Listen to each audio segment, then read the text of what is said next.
ደስታ የምታገኘው በመኪና ለውጥ አይደለም፣ በቤት በመስራት አይደለም። እመነኝ ችግር ውስጥ ናቸው ህንፃ ያላቸው። ሹክር የሚባል ቀልብ የሚሞላ አልহামዱሊላህ ያኔ ፊት ፈገግታለ። ከሱ በላይ ችግር ውስጥ ምናልባት ትኖራለህ። ደስተኛ ፊት የምታይባቸው ሰዎች አልሐማዱን አላህን አመስጋኞች ናቸው። አላህ እኮ ሁሉን ነገር አዳማጭ ነው።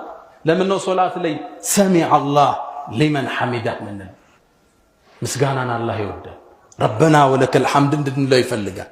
አልহামዱሊላህ ረቢል ዓለሚን ብለን ስናወድሰው አላህ ደስ ይለዋል። ለሰጠን ጸጋ ምላሽ ስንሰጥ አላህ ደስተኛ። ዱዓ አድርጎ አላህ መስጋኝ እንዲያደርገን ነብዩና መሐመድ አለይሂ ሰላቱ ሰላም በጣም የሚወዱትን አገኘውትን እኒ ለኡሂቡከ አሉት።